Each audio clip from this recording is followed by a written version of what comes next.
या कार्यक्रमासाठी राहणार? माननीय विखे पाटील साहेब आहेत, आम्ही प्रयत्न करतोय। अजितदादा हे पालकमंत्री आहेत आमचे आणि त्यांनी सुरुवातीला या प्रकल्पाची सुरुवात सुद्धा ते जलसंपदा मंत्री असतानापासून झालेली आहे। तर अजितदादांनाही विनंती केलेली आहे।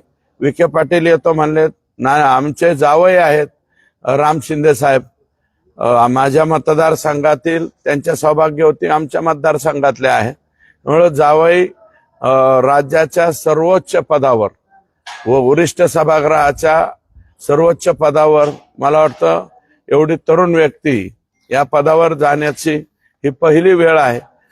त्यांचंही आम्हाला सत्कार करायचा आहे, स्वागत करायचं आहे। जिल्ह्यातील सर्व आमदार या ठिकाणी उपस्थित राहतील तसं प्रयत्न आम्ही केलाय।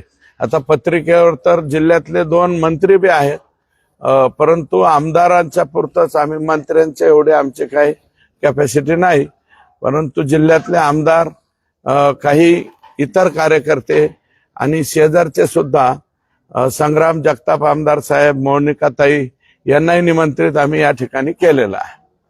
2 ठिकाणी कार्यक्रम होणार आहे, मच्छिंद्रगडावर पण कार्यक्रमाचं आयोजन केलंय आणि इथे आहे, कसं स्वरूप असणार आहे नेमकं? नाही, हा मुख्य कार्यक्रम आहे।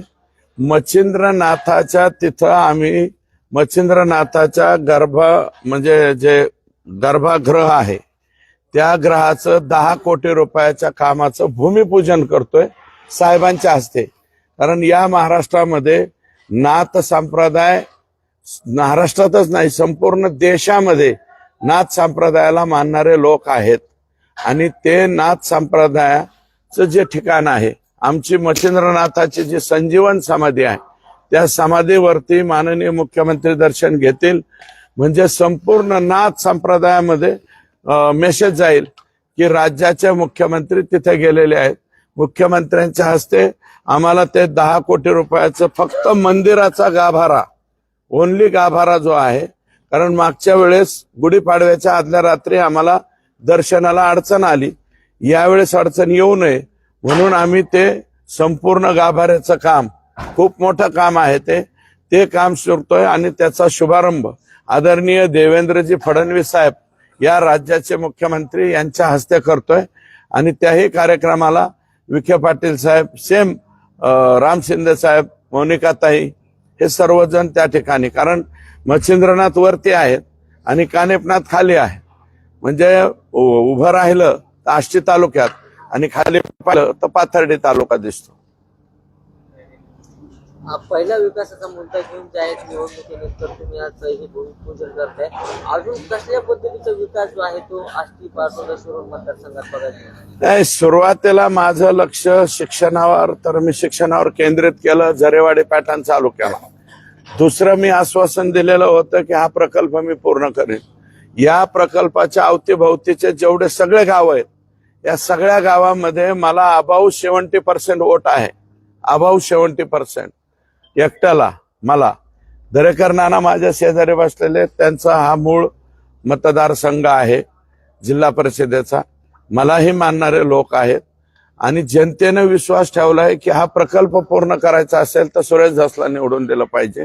कारण 10 वर्षामध्ये 2% काम झालं आणि आता जे आहे ते आम्ही हा प्रकल्प आमचा पूर्ण करून घेतला आणि आमचा विश्वास आहे मुख्यमंत्र्यांवरती। आणि मुख्यमंत्र्यांनी आता 300 कोटी रुपये रिअप्रोप्रिएट करून दिले आम्हाला। 71 कोटी रुपये आमच्या 2 गावाच्या पुनर्वसनाला लागतायत। मागचे काही शेतकऱ्यांचे 13.5 कोटी रुपये द्यायचे आणि बाकीचे पण शेतकऱ्याचे आता आम्हाला भूसंपादन करायचे। साधं भूसंपादन सुद्धा नाही, मध्ये एक 48 हेक्टर केलं होतं, ते मी केलं तो, आणि त्यातले 13 हेक्टरचे पैसे अजून द्यायचे राहिलेले। तर ते पैसे सुद्धा माननीय मुख्यमंत्र्यांनी सभागृहामध्ये सांगितलं की कुंटेफळ साठवण तलाव आणि शिंपोरा पाईपलाईन साठी मी 300 कोटी रुपये दिले।